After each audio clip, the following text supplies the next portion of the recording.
think you'll ever find another room quite like this in Savannah. We have business leaders, government leaders, neighborhood leaders, social service providers, and clients just like me who have been served by Step Up programs and its many collaborative partners. What an exciting day.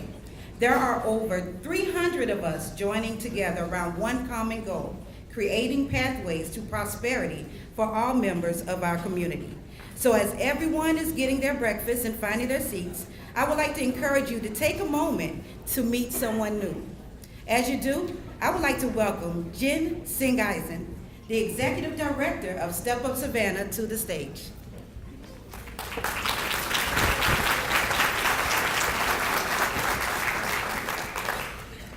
Thank you, Kia. Do y'all recognize Kia?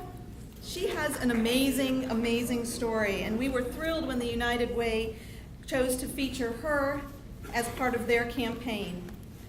I would also like to recognize and take a moment to recognize our sponsors of this event.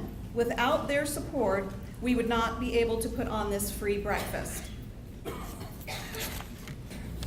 Now look around the room. Most every table has been sponsored by individuals and companies. Your support and belief in our work is very much appreciated. Thank you again to all of our sponsors.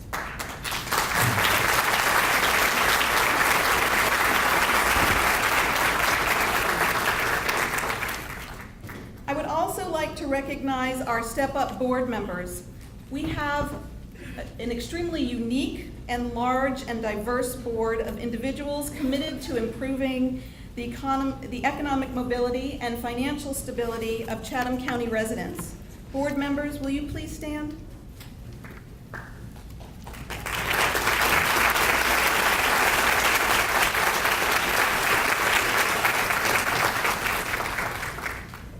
I would also like to recognize our Neighborhood Leadership Academy, both our current class and alumni.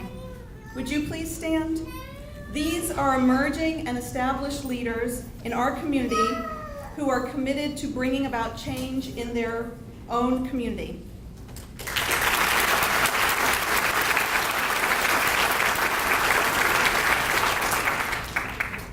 And of course, I would like to recognize the Chatham Apprentice Program graduates and current participants. Would you all stand?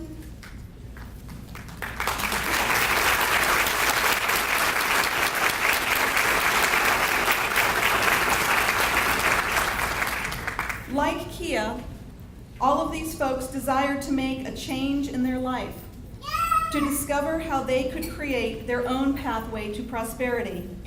When you decided to join the Chatham Apprentice Program, you turned a page to a new chapter of your story. You have shown incredible commitment to the program and to yourselves.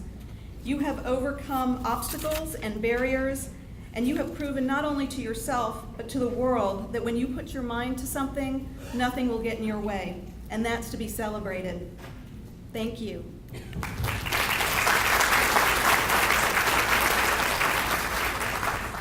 And last but not least, I would like every Step Up partner to stand up, from members of our Working Family Network, nonprofit business partners of CAP, our worksite financial education work, our founding partners is the city and CETA, Chamber, United Way, and County. If you'll please stand. There you go.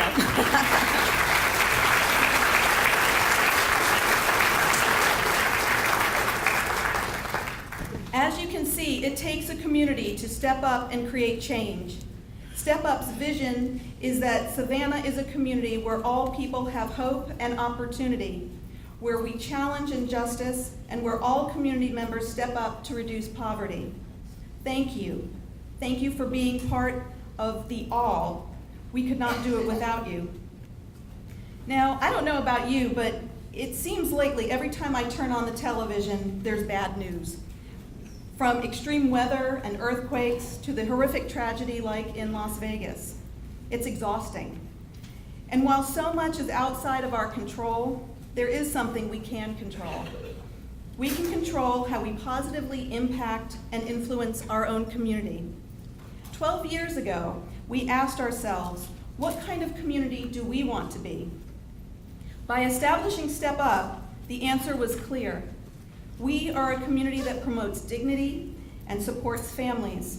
We are a community that uses our can-do spirit to find ways to expand opportunity for everyone in Savannah and Chatham County. The American dream is alive and well here. I have seen firsthand the goodness, compassion, and dedication of our community. Chatham County has been a stalwart partner in their support of our workforce development program, CAP. And we continue to partner through the Blueprint and with CGIC to improve the well-being of our community. The city being a founding partner and funder, appointing us to represent Savannah on a national level to bring new and innovative programs and ideas to our community. And I applaud the City Council's inclusion of poverty in their strategic plan, reinforcing their belief in the work Step Up does. This year, we have established programs like the Chatham Apprentice Program. They've reached new heights in job placement with over 53% participants acquiring a job, and then with an average hourly rate of $11.53. Our Neighborhood Leadership Academy recruitment was tremendously successful with a record number of applicants, resulting in the largest class to date of 24 students. And that was a 41% increase over the previous year. This is leading us to explore new opportunities to run NLA classes twice a year. Bank On Savannah now has 10 banking partners who provide safe and affordable accounts to the unbanked and underbanked in our community. Step Up took the lead to partner with Cities for Financial Empowerment's Summer Job Connect, think Bank On for summer youth employment programs, with the city's Summer 500, resulting in over 160 accounts being opened for the interns, complete with direct deposit. And Step Up assembled a collaborative team of the City of Savannah, WorkSource Coastal, CGIC, Chatham County, Savannah State University, Savannah Tech, Savannah Graduates, and Judge Lisa Colbert, and applied to participate in MDC Southern Economic Mobility Network. And I'm very proud to announce that our team, along with teams from Fayetteville, Little Rock, and Spartanburg, make up the second cohort, joining Athens, Chattanooga, Greenville, and Jacksonville.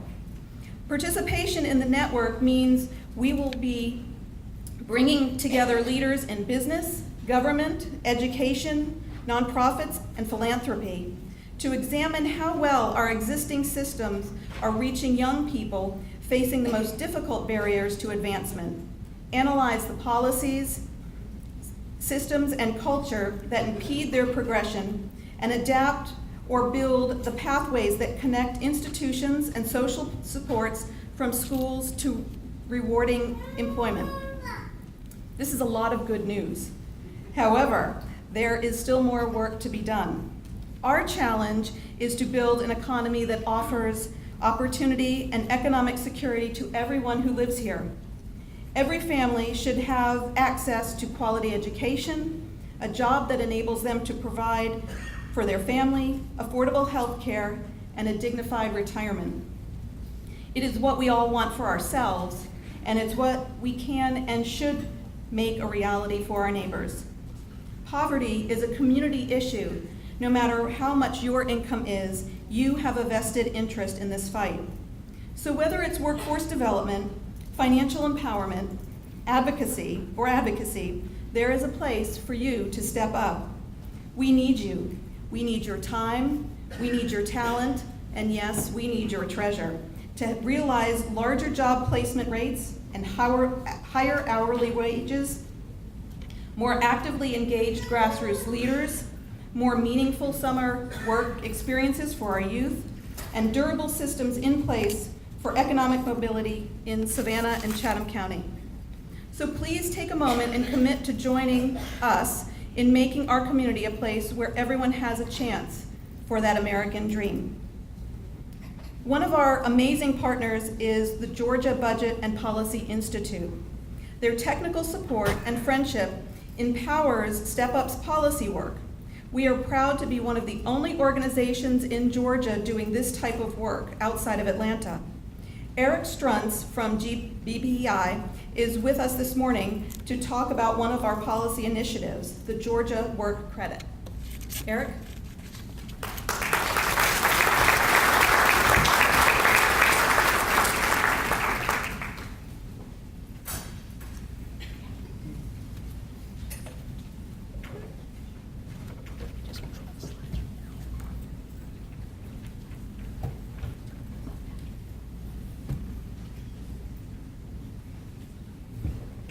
Well, good morning, and thank you for that warm introduction.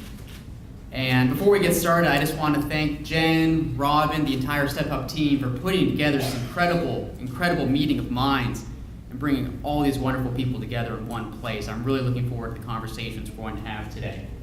So I'm Eric Struntz. I'm Outreach and Digital Communications Coordinator, that's a mouthful, with the Georgia Budget and Policy Institute. Now, if you're not familiar with our work, we're a nonprofit that researches state policies in hopes of improving and broadening economic opportunity for Georgians all across the state, whether it's education policy or healthcare access or economic mobility and helping working families get ahead. We try to lift up those solutions that have strong data and strong evidence that suggest that they will be able to help out families across Georgia. And I want to talk to you today about something called the Georgia Work Credit, a policy which has a strong track record of success and could be acted upon by our state lawmakers next year. It's something Step Up has been instrumental and done a phenomenal job helping to educate and inform lawmakers, not just from Savannah and Chatham County, but from across the state, to help them understand the impact this policy could have. But first things first. Our location in Atlanta is just a few blocks away from the state capitol, the Gold Dome. Now, as you're probably familiar, every year our state lawmakers convene there to get things done, pass new laws and legislation. And as I was preparing for today, I was reminded of an idea, of a common refrain that we sometimes hear at the Gold Dome. We have to go down there quite a bit to present research, analysis, answer questions. And the idea is this: if somebody's willing to work, they can get ahead. If somebody's willing to apply themselves and get things done, they will have a path of prosperity. They can seize that American dream. Well, it's a beautiful idea, and I think, as most of us in this room know, though, it's not always the case. Most of us, I'm sure, probably know hardworking folk, hardworking people who are still struggling to make ends meet, still struggling to get by. There are some big economic challenges in our state, in our region, in our country. Poverty rate here in Savannah is 26%. There's big barriers to moving ahead in Georgia. Let's talk about economic mobility. This map, there's a lot of red in the southeast, don't let it scare you too much, shows how likely it is for folks to go from the bottom of the economic ladder to the top. Just for reference, in Atlanta, where I'm based, if you're born at that bottom rung of the economic ladder, you have less than 5% chance to make it to the top. It's not that much better throughout the rest of the state and the rest of our region. That's not to say hard work can't get you ahead, but so often it's simply not enough. These are big problems. They'll probably require some big solutions. If only there were something our state leaders could do to give a step up for low and moderate income working families in our state. Well, I have a secret to tell you. I didn't drive down I-16 and evade all the big rigs just to give you depressing statistics. It's great to see all the commerce coming from the port. Thank you for shipping everything to Atlanta. There is something lawmakers can do. Something with a strong track record of success at helping working families, bipartisan support across the country, and something that could actually be acted on next year when lawmakers come back to pass new bills. Let me tell you about the Georgia Work Credit. The Georgia Work Credit is essentially a bottom-up tax cut for low to moderate income working families.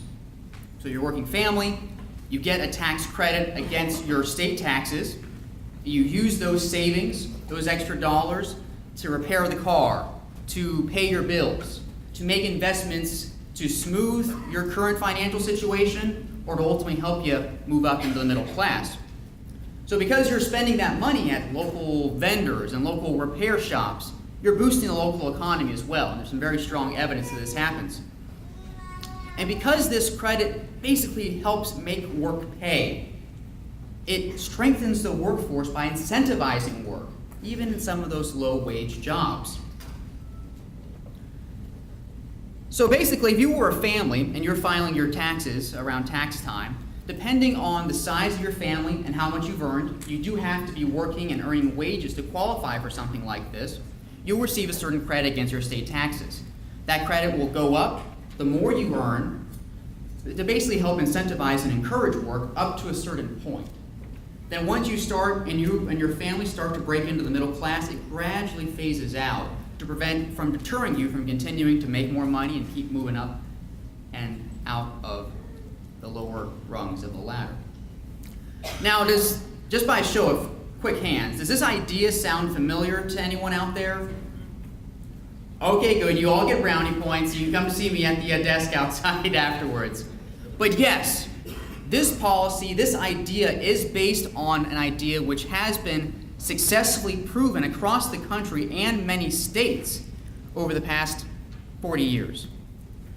This idea is based on the federal Earned Income Tax Credit, which, if you're not familiar with, is probably one of the better kept secrets to help low and moderate income families get ahead.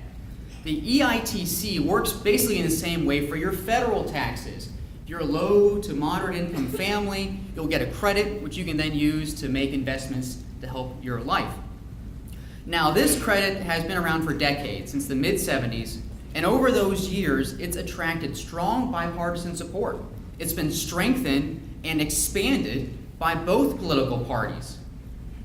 I mean, how often can you say nowadays that there's a policy at the national level that has strong bipartisan support?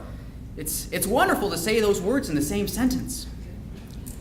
In fact, this credit, this idea of incentivizing work, giving a work credit, has been so successful over the past few decades that it's been built upon by 29 states and the District of Columbia, which provide their own version of the credit for their state taxes, for their state system.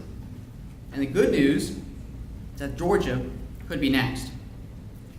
So, who would actually benefit in Georgia? Why would we even do something like this?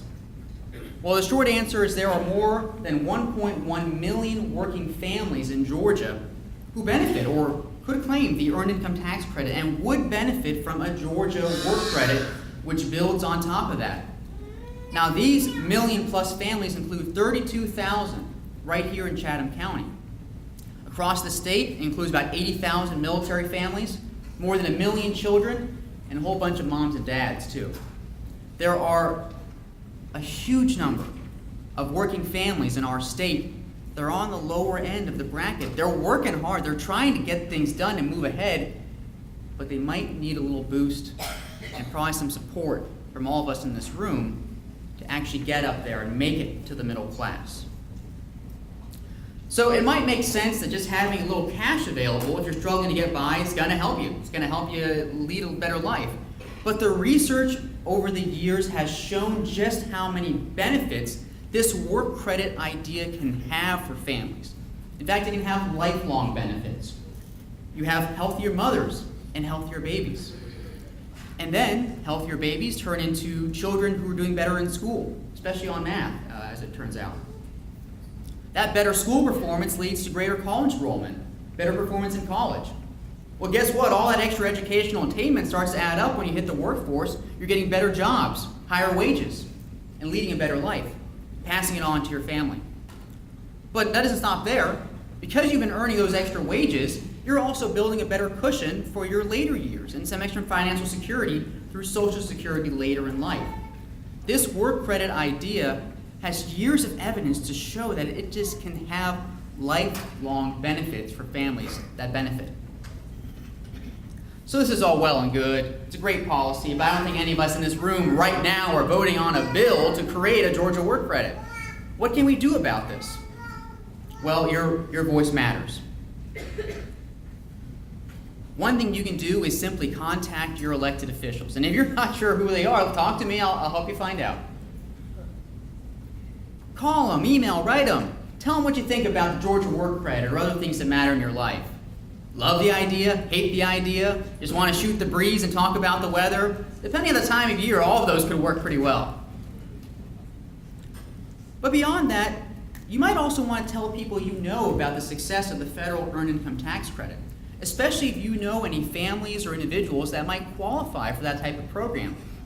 Encourage them to take advantage of volunteer income tax prep sites where they'll be able to maximize their refund and ultimately put the most that they can to their future and to their families. Also, I think it's important not to dwell just on the challenges and barriers that families face, that we all face here in Georgia. It's also important, I think, to share success stories. If you or someone you know has benefited from the earned income tax credit, might benefit from the Georgia work credit, let people know. Let us know. Let your lawmakers know. Help people understand what's at stake, the impact that smart policy like this can have on real lives. And if you are revved up and excited about a policy like this and the chances we have to make this a reality next year or in the years to come, visit georgiaworkcredit.org. Lots of great information there. You can learn more, sign up for updates, and get involved. You know, there are some big barriers to economic mobility in our state, in our country, in the entire Western world, it seems like right now. No single policy is going to be a silver bullet. I think we all know that. The Georgia work credit might be one small piece of a much bigger puzzle. But one thing that's also true is that our state leaders can pass a policy next year or shortly thereafter with a strong track record of success, a history of bipartisan support, something that could give a financial boost to 1.1 million working families here in Georgia. Families that could use a little extra boost to give them a step up into the next phase of their lives. You know, it's my belief that with smart policy, state, federal, local level, like the Georgia work credit, with incredible community efforts like Step Up does every day, with lots of other work along the way, that maybe together we can make that idea of hard work being enough to get ahead. Maybe we can make that idea a reality for all of our families here in Georgia. Thank you all for your time.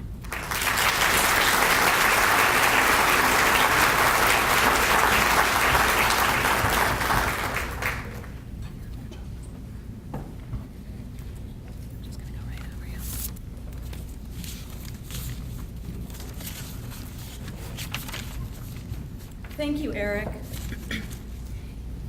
Each year, Step Up recognizes 3 individuals or organizations with our Creating Opportunity Awards. We accept nominations in 3 categories: Outstanding Business Champion, Outstanding Advocacy, and Outstanding Neighborhood Leader. I'm honored to have Holden Hayes, our board chair, and Kia join me in presenting this year's awards. Thank you, Jim. It is my honor and privilege to present the Outstanding Business Champion Award. It goes to a business or organization that has worked creatively to increase opportunity to Savannah, Chatham County residents. The nominees for this award were, dramatic pause, John. Chatham Area Transit, CAT, Tyco, and Queensboro Bank. The winner of the Outstanding Business Champion Award is Tyco.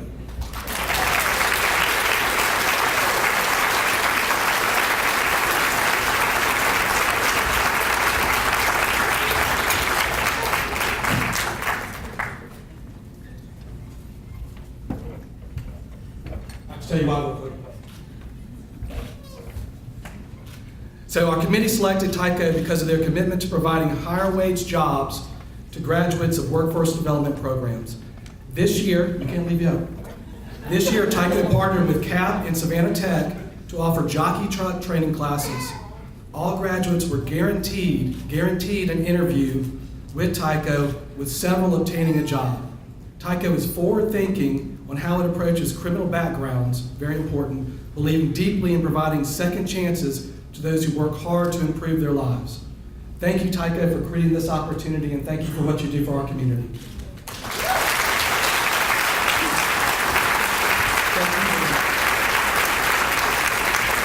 Being ready.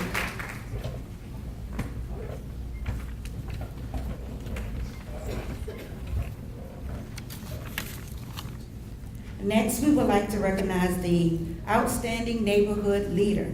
This award is for a grassroots or neighborhood-based leader who has worked to create positive change in his or her community. We received many nominations for this award, and the competition was steep. The nominees were Gary Guillory, Debbie McEncrow with the Wilmington Island Farmers Market, Weslyn Bowers with Blessings in a Book Bag, Miriam Munn with Helping Hands of Savannah, Morgan and Glenn Paddock with the Dream Campaign, Moncello Stewart with Project Focus, and Nikki White with Fatherless Daughters of America. The winner of the Outstanding Neighborhood Leader Award is, I need a drum roll for real. The winner is Weslyn Bowers.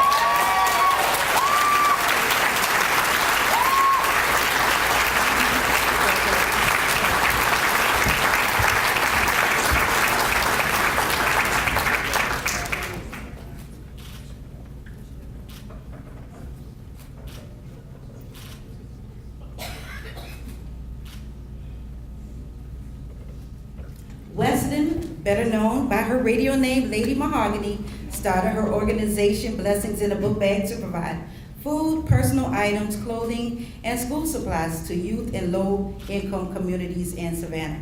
But like everything Mahogany does, she took it to the next level.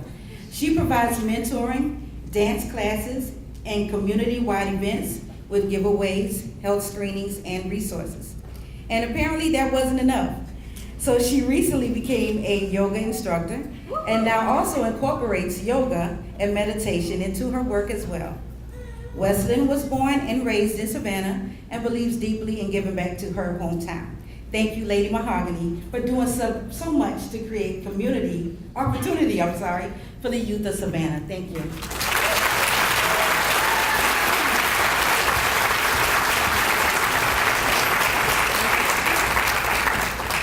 Thank you, Kia.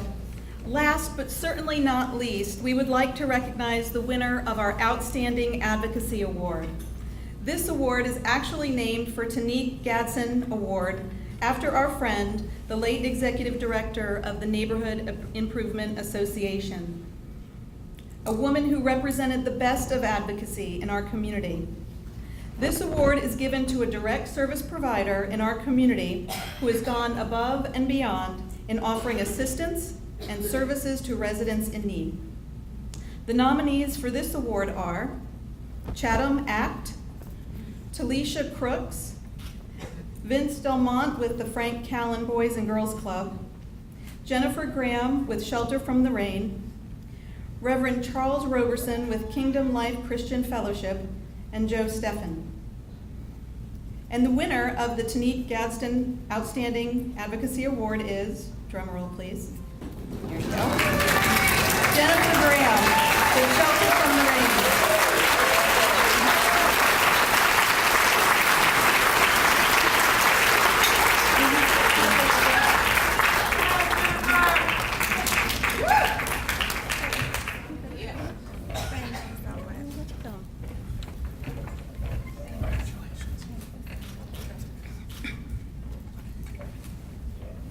Jennifer is the founder and executive director of Shelter from the Rain, a nonprofit assistance to low-income single moms in our community.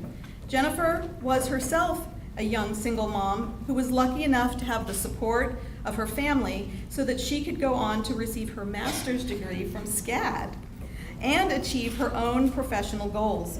But she knew that none of that would have been possible without the unwavering financial and emotional support of her parents. Aware that not all women have that level of support, Jennifer started Shelter from the Rain to help other single moms achieve their own dreams.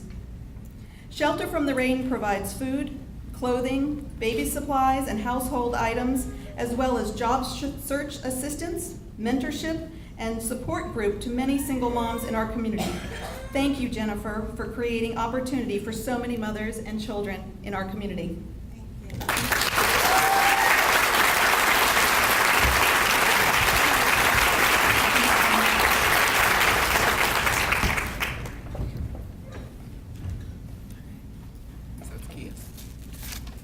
While we're waiting, Kate reminded me that we are in a technical social media age. So if you would, if you take any photos, if you would @ Step Up Savannah, #knowing the stories. At the end of our event, she'll be drawing a $25 gift card winner from anyone who has done that.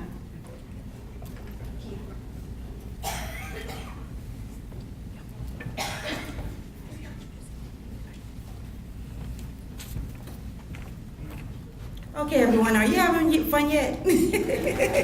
All right, that was a lot of fun. It's not every day I get to recognize such incredible people. Now, another thing I don't get to do every day is welcome Holden Hayes back to the stage. It's my great honor.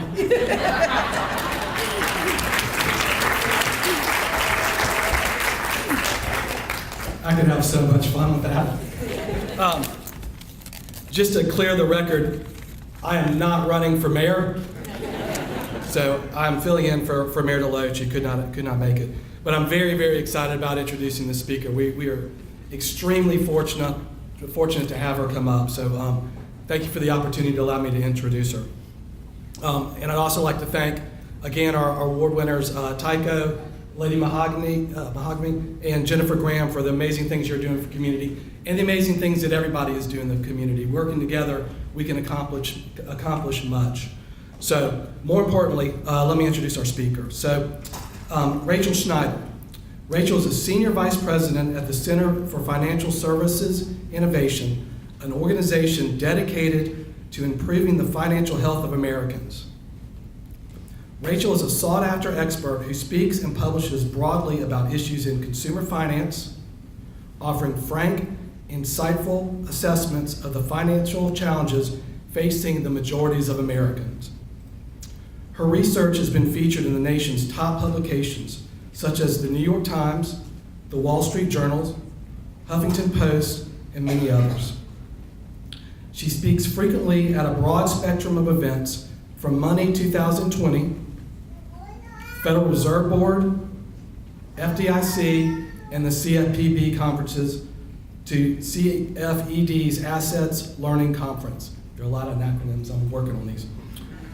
Though she began her career as an investment banker at Merrill Lynch, Rachel credits her commitment to the potential for innovative finance to solve major social problems to her days as an AmeriCorps Vista. Wow, I didn't know that. She holds a JD MBA from the University of Chicago and a BA from UC Berkeley.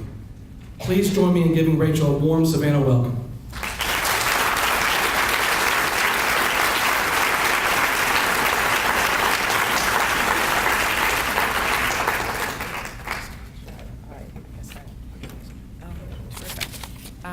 So thank you so much for having me here today.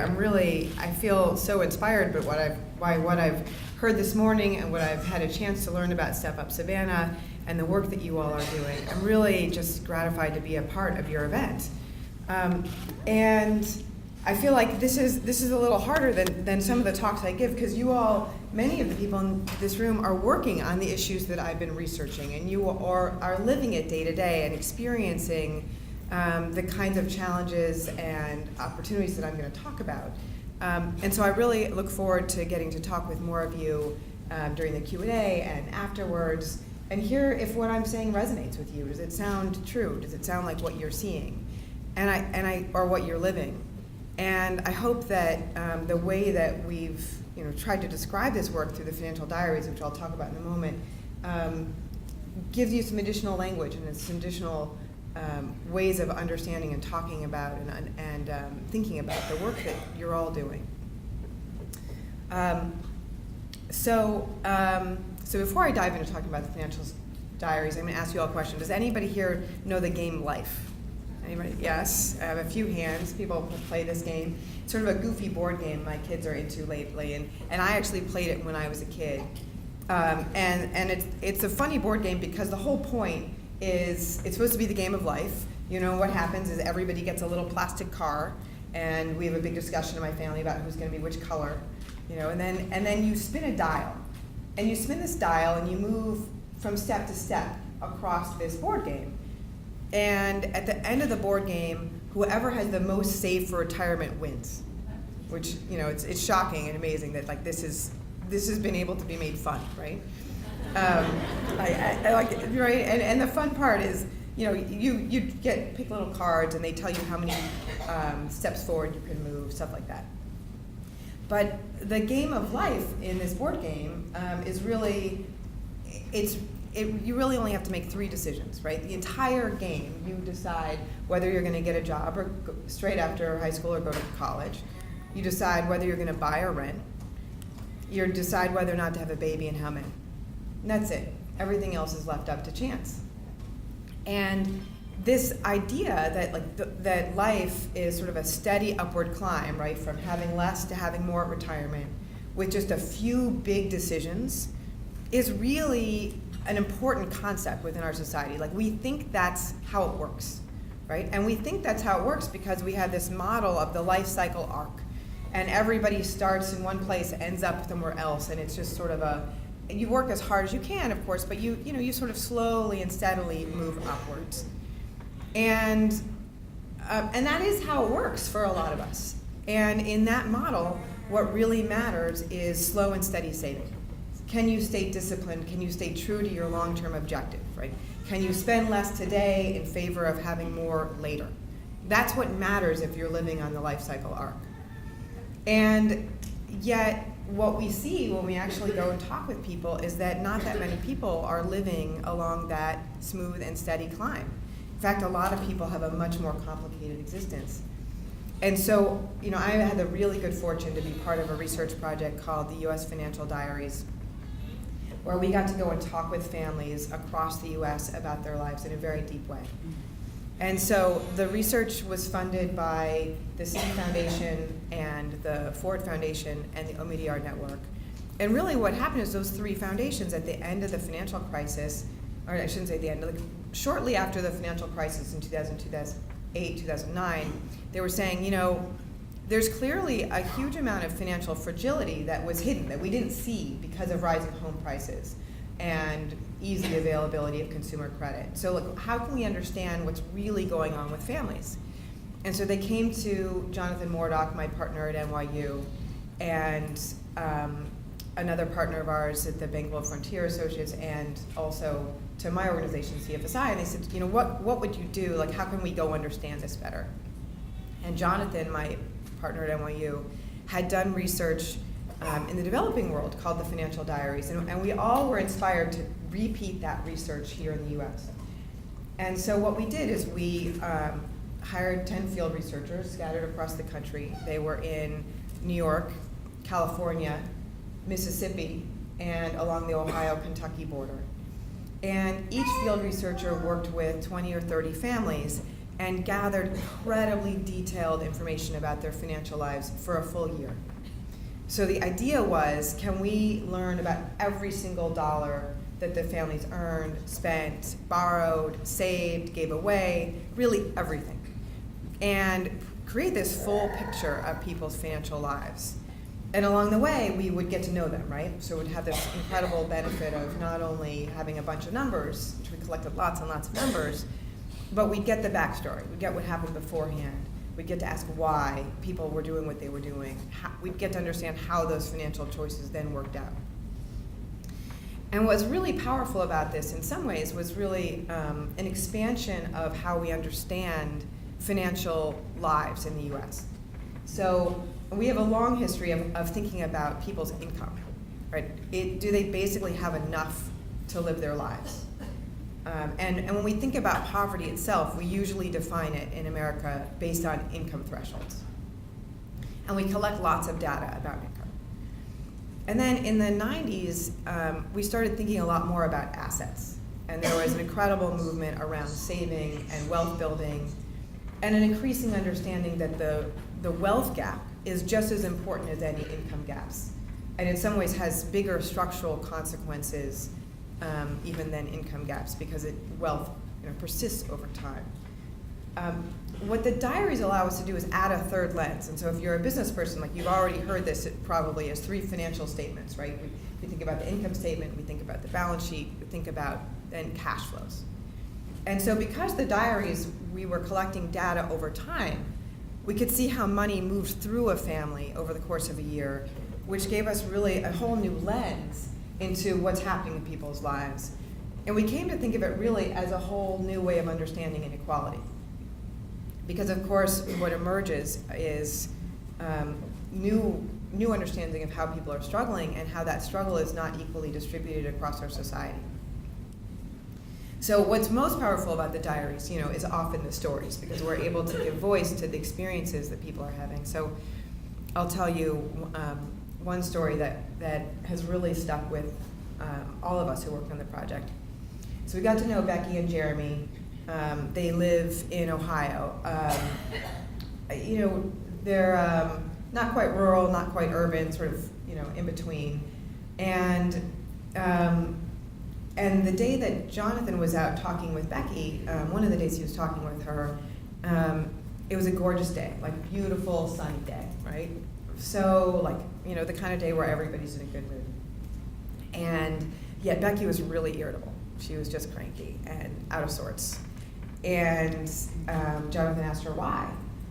And she said, I just don't know if I should pay my mortgage. She was so stressed out about it. She's saying, I have the money now. I have it in my in my checking account. I want to pay my mortgage so I can just check it off my list. The bill's not due for another few weeks though, and I'm worried that if I pay this bill, then when my husband's paycheck comes, if his paycheck's crap, I'll be screwed. I won't, she said the last time I did that, I paid too soon, and then his paycheck was low. I had to borrow from my sister, and I really don't like borrowing from my sister. And so what's going on? Jeremy works full time, and yet she was worried that his next paycheck would be crap because he works as a mechanic fixing long-haul trucks, and he gets paid on commission. So he's there 40 hours a week, but the amount he earns varies depending on what's going on at work. So in the winter, in the summer, trucks are more likely to break down. In the fall and the spring, when the weather's better, less goes wrong. And so this was October, and she was worrying that his paycheck was going to be low. And that experience is really common. It's what we saw throughout the diaries sample. So I should say that everyone we worked with for this study was a working household. Their incomes varied between the poverty level to middle class, but one of the criterion that we had as we were gathering families to work with us was that there be income from jobs. And yet, what we saw was incredible variability in the amount that people earned from paycheck to paycheck. So on average, over the course of the year, what we did is we counted spikes and dips, like how often was income 25% higher or 25% lower than the monthly average. And we used that number because economists had already been tracking income ups and downs year over year using 25% as a benchmark.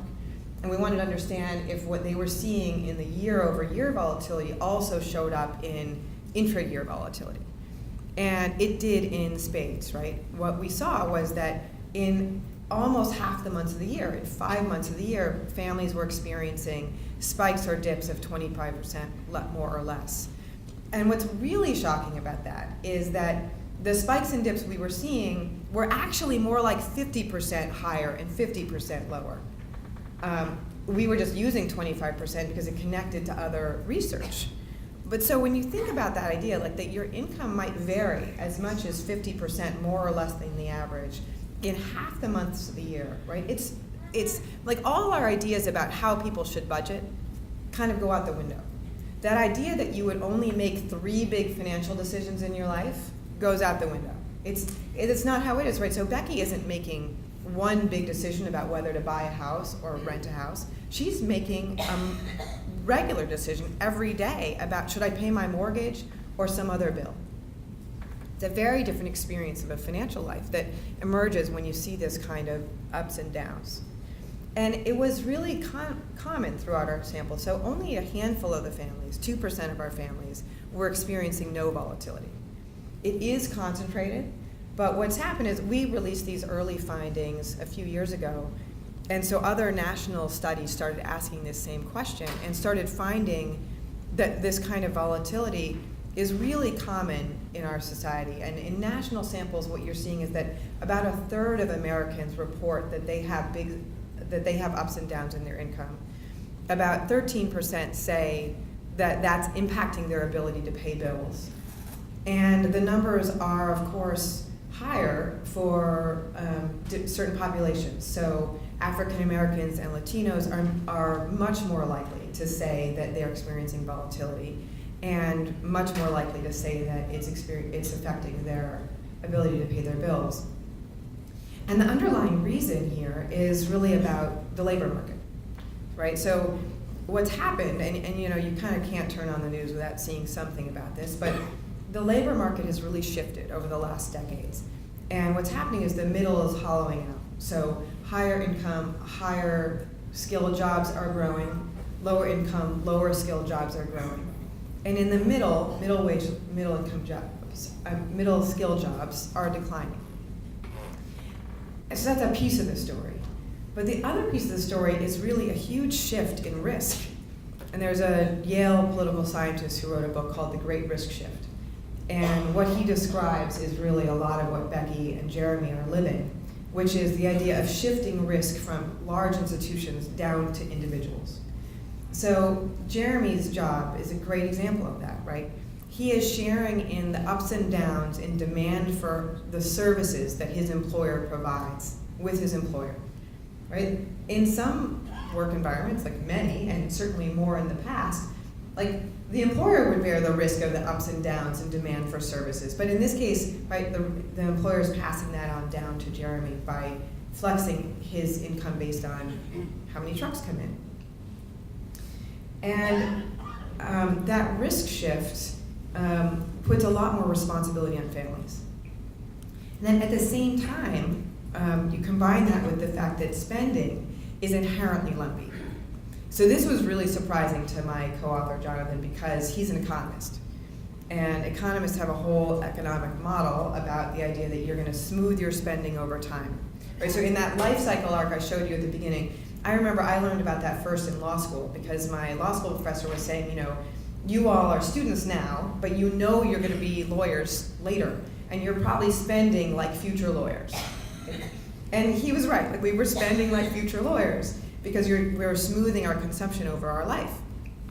But from week to week, from month to month, it's actually really hard to do that, right? Because the car breaks down when it breaks down. You got to pay for it. Christmas comes when it comes.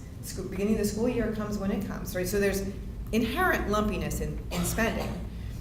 And then people also flex their spending up and down based on the amount of cash they have on hand. So, right, Becky's buying more when she has more cash on hand.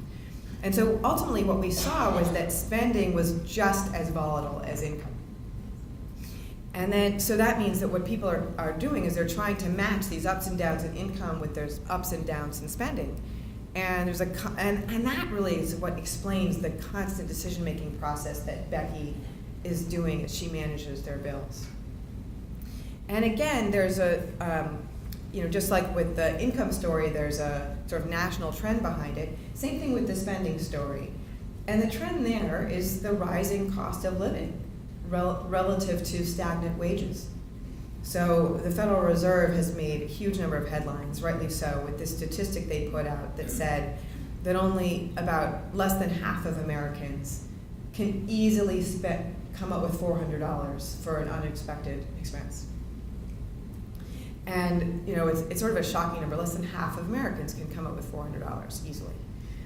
And it's tempting to think that's because people aren't saving.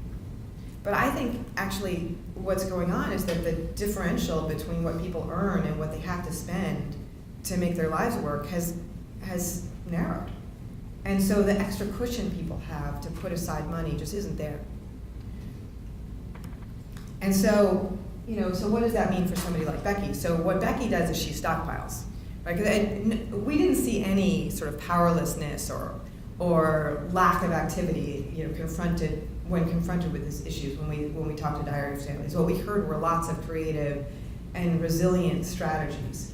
So what Becky does is she stocks her freezer. Like when Jeremy has a good paycheck, she fills her pantry. She's got more toothpaste than she can use in a year, right? And what she says is, it's easier for me to save this way than to save in cash. She says, if I put cash in the bank, it's just too hard not to spend it to go out to the movies. I can't, pay for the movies and pork chops. But what she's also saying, I think, is she's really acknowledging that she can sleep at night still, right? Like a big challenge of this volatility is the anxiety that it brings. It's just the worry. And by stockpiling, she knows she can always put food on the table, even in a low month. Right? She doesn't have that worry. The other thing she does is she maximizes her spikes. So it's tempting to think that, I tell this whole story about cash flows moving up and down over the year, that what really is important is to just smooth it all out, just make it all steady. But that's actually not realistic or necessarily what people want. So what Becky does is she over-withholds on her taxes. They claim more dependents than they have on Jeremy's W-2 so that she can get as big of a refund as possible in February. And she knows that big check's going to come in, right? And for them, it ends up being, they have a few kids, so it ends up being $6,000 or $7,000. And she can use that money to pay off debt, right? So we ended up thinking about this during the research. It's usefully large sums, right? There's a moment when you need to buy something that's bigger than you can come up with in your paycheck, right? Maybe it's a new washer dryer. Maybe it's putting a down payment on childcare for 3 months over the summer. Maybe it's that you want to take a vacation, right? And those usefully large sums are really hard to come up with. And so people use that tax refund as a moment to accumulate that kind of larger amount. And so we saw lots of strategies like this from the diaries families, but what we saw also is that those strategies, they don't always work. They don't always work as well as they could. And so lots of stuff goes wrong. So just within the diary sample, about a third of families at some point were either threatened with eviction or the shutoff of utilities or actually experienced that. About 3/4 of families made a late housing payment at some point. And about a half experienced overdrafting their checking account. So there is hardship in this constant juggling, in addition to the worry that comes with it. Another real hardship that we saw has to do with how you think about who's poor and who's not poor. So, I had said that our research sample varied between people who were near the poverty line, people who were between poverty and sort of 200% of poverty, which is roughly area median income, which is roughly middle class.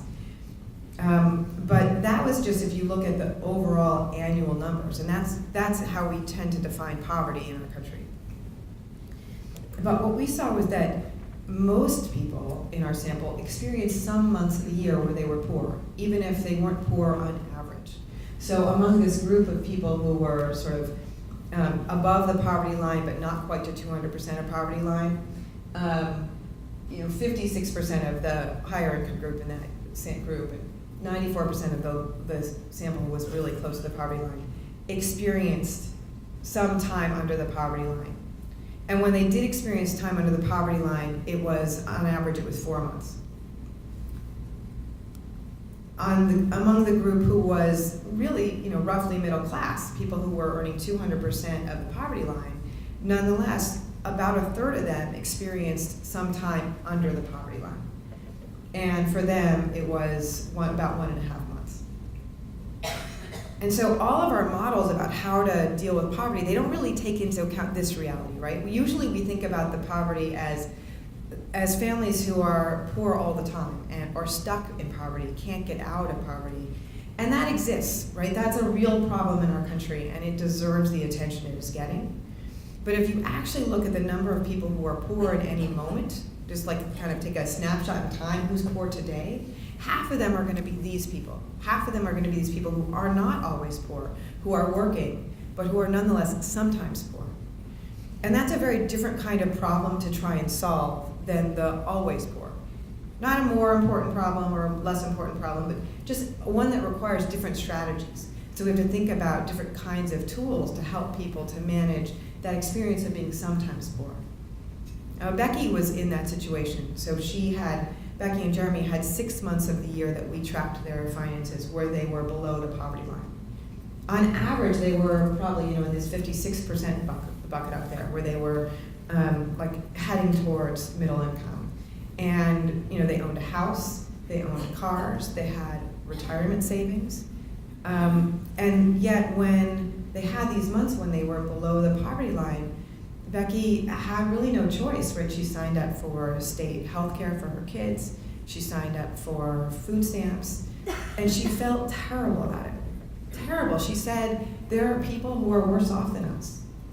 And, it was a really hard choice for her.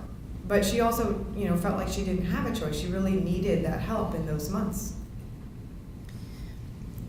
What's also worth pointing out is that the people who were under the poverty line, in our sample anyway, nonetheless had months where they were above the poverty line.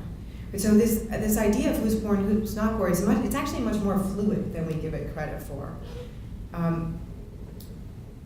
So another huge consequence of the volatility that we see has to do with how people think about their lives. So the Federal Reserve recently they've been doing this annual survey of financial decision making, really. And they also started immediately post the recession, thinking there were some questions, some data we need about American families that we didn't have otherwise. And in their most recent release of this annual research, they put out this word cloud. When usually word clouds aren't so scientific, but this one I think is really worth noticing. So this is a word cloud showing how people with incomes of over $100,000, it was an open-ended question, like what are the money issues on your mind, right? That kind of, what do you think about? And people with over $100,000 in income, they talk about the things that the game of life suggests you'd think about, right? The biggest thing on this word cloud is retirement. The other words that show up, you see, college, you see health, you see children, right? When you ask that same question and do that same word cloud for people with incomes of under $40,000, it's a much different picture, right? Instead, what you see is money. Like retirement's still on here, but it's tiny. It's this little one right down here. Instead, what you see is enough. You see pay, you see bills, right? And this captured something that Jonathan and I had been saying already that we saw with the Diaries families, which is that people are no longer able to focus as much on those big far-off goals. Right? So in that life cycle model where you think, well, the main thing to do is create discipline so people don't overspend today in order so that they'll save later. What we really thought we were seeing actually was that people were thinking about this third time zone most. They were thinking about soon. They're thinking about the next 3 months, the next 6 months, the next 12 months. And it wasn't that they were overspending today. It was that they had nearer term needs than retirement. And that really is borne out in this national research also. And I think it's a natural result, right? It's exactly what you'd expect Becky to be doing. It's a natural result of the volatility that she's experiencing. Her focus moves closer in. So how should we think about, what to do about this kind of this overall picture I'm painting, right? This overall financial volatility that people are experiencing in their day-to-day lives. And we came to think about it as that you could solve it in two directions, right? It's sort of a 2x2 box. You could either think about how you increase the stability of people's underlying financial lives, right? How can you make their income and their spending become steadier? Or you could think about what tools do people have access to create steadiness out of this volatility, right? Because what we see with Becky and Jeremy, all the families like them that we got to know, is people they're doing the best they can, and they're creating, right? They are creating some stability out of instability. It's just not enough, and it's too much on their own without enough help. And really, there's another way of understanding inequality, which is that the best tools, the most likely ways to create a steady life out of instability, are least available to the people who need them most. Right? So financial planning resources are most available to people with more money. Great credit solutions, more available to people with more money. Great savings products, great investment products, all more available to people who have more, who in some ways need it less. And so we have an opportunity, really, like not only to think about how to make people's underlying financial lives easier, but how to give them the coping mechanisms that will allow them to function really well even amidst instability. Because some of the instability that I'm talking about it's the nature of how our economy is today. We're not necessarily going to be able to put the genie back in the bottle and go back to, an experience where everybody, where most people work at the same job for decades and receive a steady paycheck that whole time. Like it's not necessarily how our economy is going to work. So that means we have extra pressure on how do we help people to cope with that. Okay, sorry, I'll repeat. And a big piece of what we saw families as really needing and wanting was increased control. So, right, they want to be able to understand their finances in a different way. They want to be able to sort of turn the dial on their spending really in minute ways. So many of the families we talked to had very clear systems for how to understand what money was coming in and what money was going out. And really, ultimately, we felt like when you think about at the end, like, what did we learn from this work? What should we take away from it? Come say in rooms like this. I really thought about two things. Three things. We really thought that, people's ultimate goal is about getting sufficient financial security to be able to think less about their money and think more about other parts of their lives. And to help them accomplish that, you really have to acknowledge that cash flows matter. We need to have this lens of not only enough income or enough wealth, but also how is money moving through a family's life in the near term. And often the most pressing goal for people is how to have the right money at the right time. People are worried, of course, about accumulating more over time, but the most pressing, nearest term issue is, can I pay this week's bills? How am I going to do that? And we also really thought there's a huge theme here and an important conversation to have about where to place risk. What do we expect families to do on their own versus what do we want and need to be able to provide help for them to do?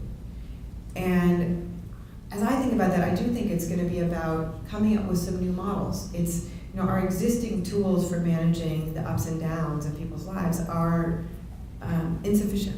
They were designed for this life cycle arc that so many of us are not living on anymore. And so there's really a huge opportunity for innovative new ideas, new ways of thinking about what kind of help people need. That feels scary in some ways. It's a challenge, but it's also genuinely, I think, an opportunity. One of the things Jonathan doesn't like is when I say it's solvable, but because he's, as an economist and academic, like that's going way too far. But it's solvable. Like the coping part is solvable. Like helping people to manage their money in ways that build their security is solvable. And often what we saw were people who had enough money over the course of the year, right? If you evened out Becky's and Jeremy's total income and evened out their total spending, they were going to cover their costs. But that didn't change that in a given month or a given week, they were behind. And that problem is a very different problem to solve than just never having enough. And that's why I feel optimistic and hopeful about how we could come up with new solutions to solve that particular problem. So I'll stop there. I mean, I will say, I know we're going to have some time for questions and for Q&A. It's solvable mostly if people in this room think it's solvable, right? So it doesn't matter so much if Jonathan or I as researchers think it's solvable.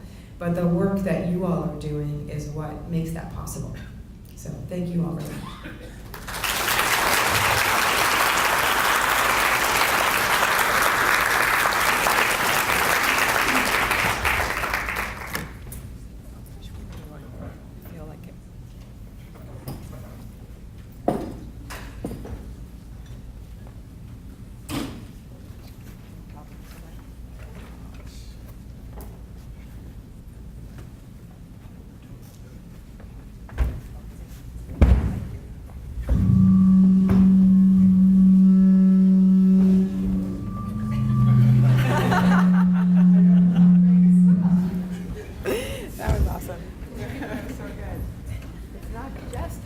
That was my interpretive dance for the morning. All right, so we're just going to welcome John Newton from La Voz Latina to talk to do our interviewing this morning. And he has a few questions we're going to go ahead and start with, but then Robin will be going around the room. So when you're ready, there's cards if you prefer to write your question and just hold it up and we'll grab it, or we'll also have a microphone. Thank you. It's really an honor to be here this morning. Step Up Savannah has really been a champion for the people I work with, the immigrant community, and I'm really proud of the work they've done to help us help solve some of the problems that those people face. I'm not sure how hard of hearing senior citizen like me got this job as the facilitator for this, but I would encourage you, if you have a question, to keep the microphone close and speak up. The first question I wanted to ask you is, were any of the participant families immigrant families?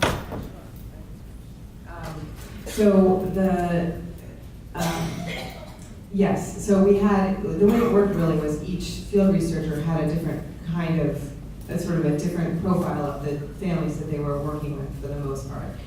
So in New York, we had an East Asian immigrant group and also a Latin American immigrant group, and same with California. We had a group of Latino research respondents, some of whom were immigrants, some of whom had been here for generations. And it was really interesting to see how different immigrant groups were acclimating, really, and how they were conveying financial information. At some point, we were talking about it as like, what's on the checklist when you move here, right? So you come here from wherever you've traveled, and your new neighbors, who likely are from your hometown, right, tell you what you need to know in this new land. And in the East Asian community we were working with, the checklist had a lot of financial information on it, right? So most of the families we were working with understood the basics about credit scores. They understood that they should go get a store credit card, and from there, and they should pay it off every month. And they should, from there, get a bank credit card, and eventually they'd have a credit score and be able to put a down payment on a house or go and get higher education. And it was just part of the, you moved here, and like go over there to get an ID card and go over there to get a store credit card. And it was really fascinating to see that, right? And that kind of knowledge transfer didn't exist in every community we worked with. Or I should say that specific piece of information, but there was knowledge transfer in every community that we worked with, whether immigrant or not immigrant. And it was just a different set of life skills that different communities were sharing and knew.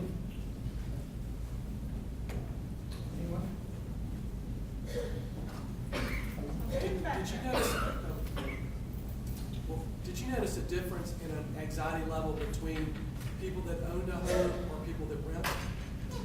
I haven't expected differences there. So I should first say we can't answer that in a systematic way, in a data-driven way. I'm really more thinking about the families that are part of what I think of as like now the Rolodex of people I think through to understand these issues. I thought that we would see really consistent rent payment or really consistent mortgage payments, and we didn't. Like, those payments were still variable, and it wasn't that rent was less variable than mortgages. I think that housing costs are another bill that people flex up and down in order to create some slack in their budget, right? I don't have enough cash, I'm gonna be late on my mortgage this month. Homeownership really was clearly an aspiration for some of the families. One homeowner I'm thinking of in particular was really worried that she would lose her house, and that was a constant anxiety, right? It had been such a huge accomplishment to buy the house in the first place, and they put so much time and money into fixing up the house that it was a really big source of worry. But it was also, so in some ways I don't know how to think about homeownership anymore, because I've assumed my whole career, I've assumed that homeownership is the route to is one of the main routes in the U.S. to financial security. And it clearly is, right? Because it's the only investment you can make that's leveraged by a mortgage, and so you can really generate substantial wealth over the course of a few decades if your house goes up in value. And that's clearly still true by the math, at least in some neighborhoods. But for the families we worked with, it was a lot more complicated than that, because it also comes with so much anxiety. All the home maintenance repairs are really just another thing that you have to worry about. So my understanding of it is it's in flux. I think it's much more complicated than we thought it was. Thank you. John, we have one question here. Okay, thank you. The question is, did your study show what time of the year the sometimes poor families struggle the most? In other words, what time of year? Yeah, that's a terrific question. I don't think we looked at it that way. And the national data, there is national data on this also that confirms the same thing, that this sometimes poor group is a big group, and there's a real dynamic of poverty spells. I don't think that people have thought it was seasonal, although you think Christmas is tougher. Certainly there is seasonality in the income ups and downs that we saw. So, just like in Jeremy's story, like different jobs have different kinds of seasonality. But it's going to vary by kind of job. So one woman we got to know works at a casino in Mississippi and is really dependent on tip income. And so her income's also seasonal, but it just depends on when people are gambling rather than the weather. And so one of the quirks of her financial life is that because where she lives, football games are a big deal, right? In the years when the games in her local state university were played away, she made less money than in the years where the games were played at home, right? So it really, I think, is going to vary by what's happening in their specific job.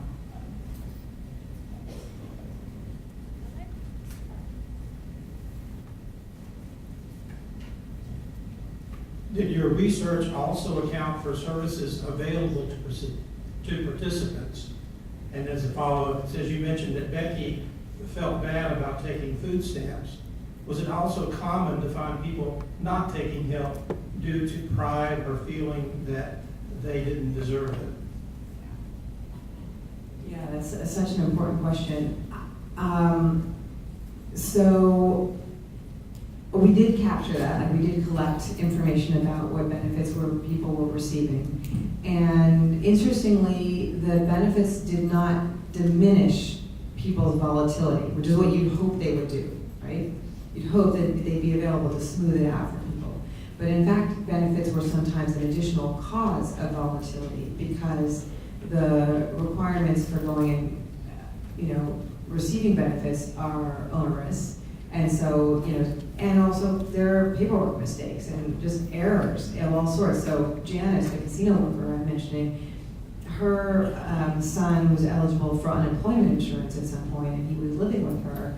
And first of all, it took too long for those benefits to come in, so they didn't actually cushion the down in their income. And then, when they did come in, the state wrongly assigned that income to Janice and diminished the food stamps that she was collecting for her granddaughter. So it was like, it took months for that to unravel. So actually they had this spike, these additional spikes and dips in their earnings because of how the benefit system was functioning. So, we have burdened ourselves as a society with massive paperwork obligations to figure out who deserves what. And that administrative burden really does translate directly to families. And so not only being slow to go and ask for what they need, but also that even if they ask, there's just a mess, right? An additional opportunity for ups and downs in people's financial lives.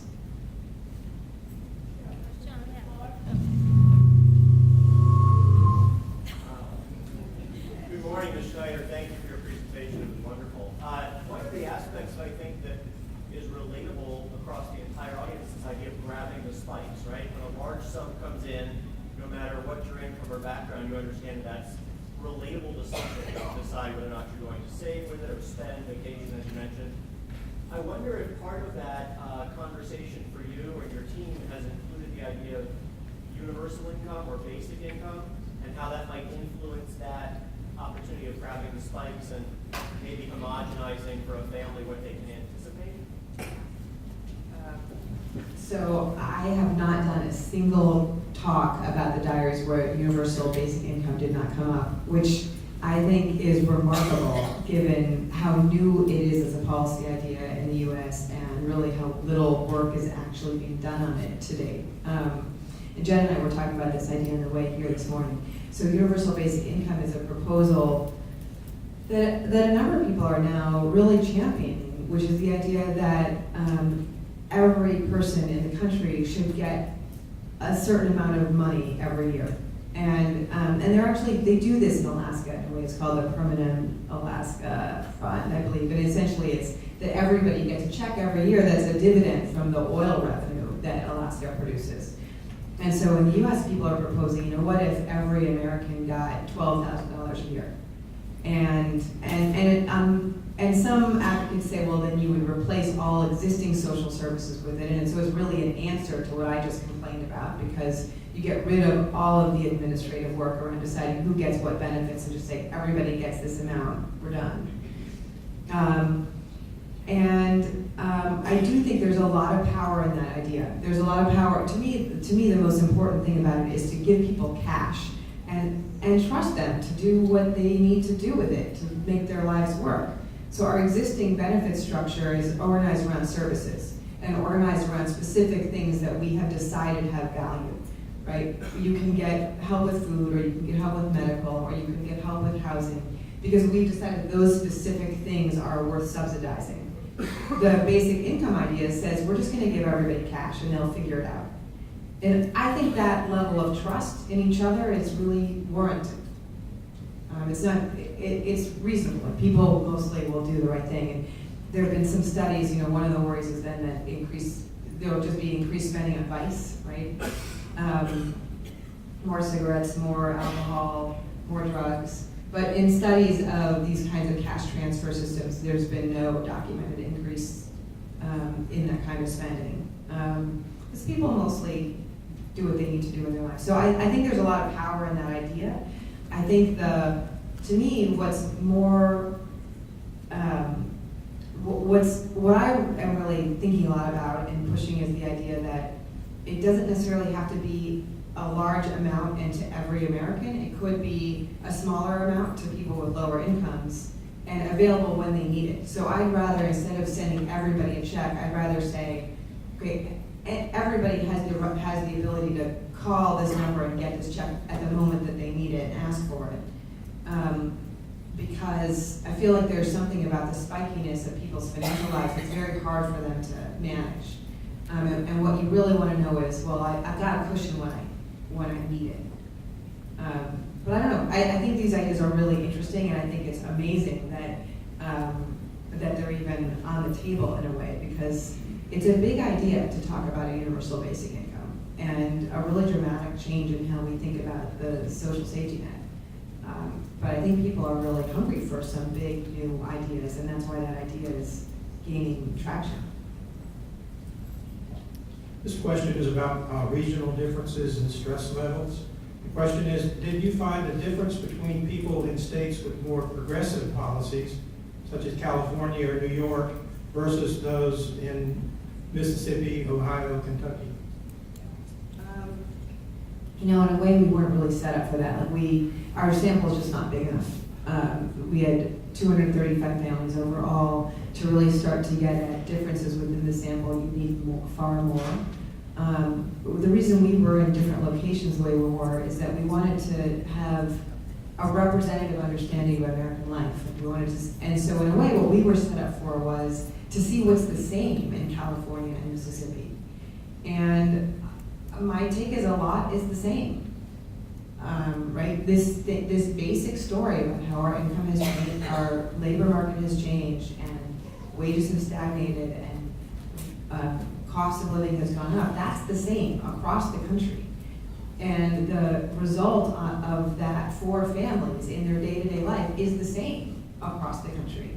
And yes, there are more ways to cope in some places than others.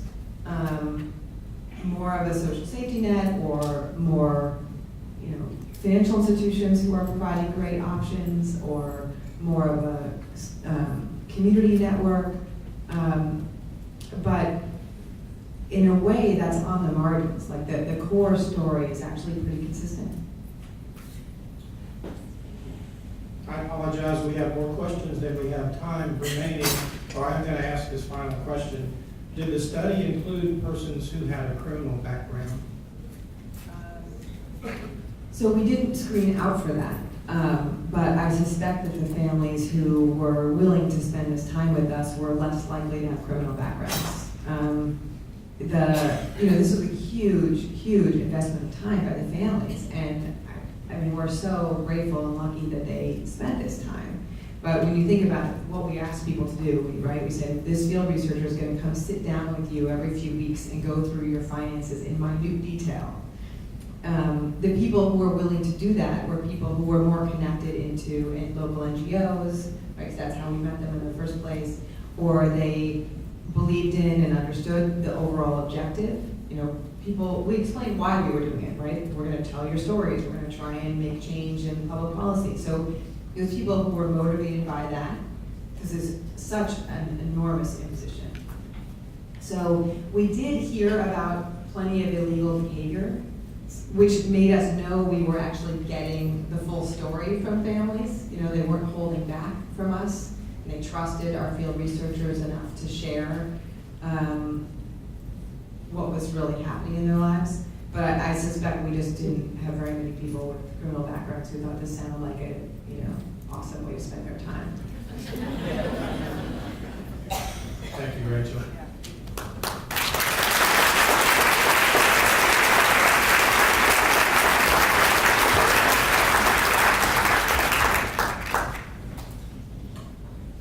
Thank you, Rachel and John. I do want to let you know that Rachel's book is available in the lobby. Also, always trying to open up opportunities for our CAP participants. We have a table of CAP folks here today, and if you are in need of some new employees, please go see them. They have their resumes, so we encourage you to network with those folks right over there. Raise your hand for me, guys. There you go.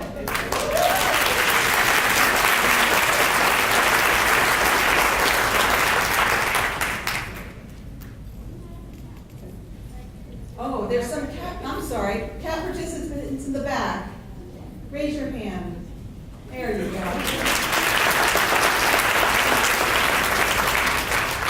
So now I know that y'all have been sitting on the edge of your seat for these raffles that we have. The first one,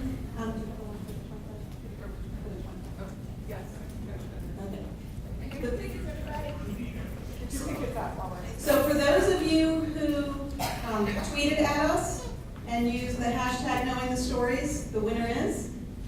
Well, by sheer volume, their name got entered a lot. So Sarah Feldman, where are you? Thank you, Sarah.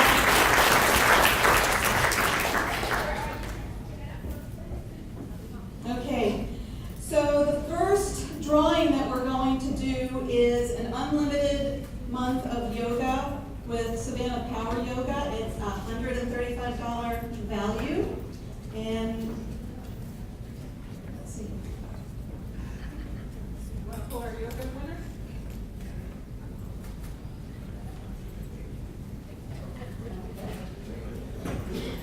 Right, got your tickets? Get your tickets while I get my glasses. Okay, 1, 2, 1, 5, 7, 5, 0. Are you here? You must be present to win. Oh.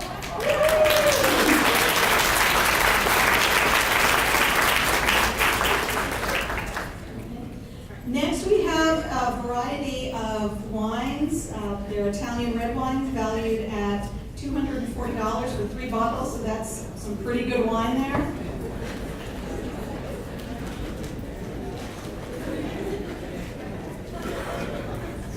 Okay, and the winner is 1, 2, 1, 5, 7, 5, 5.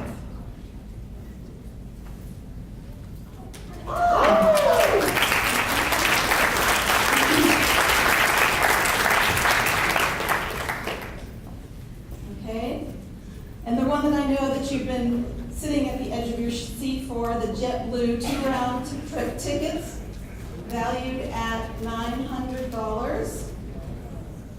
Okay, 1, 2, 1, 5, 6, 9, 8.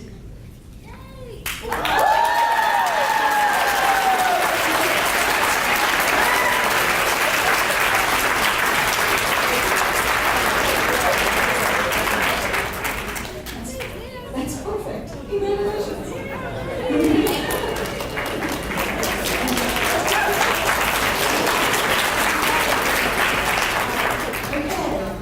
So you'll notice the centerpieces. They are the sweet hand-painted pots that we want to thank Molly Lieberman and the budding artists of Loop It Up.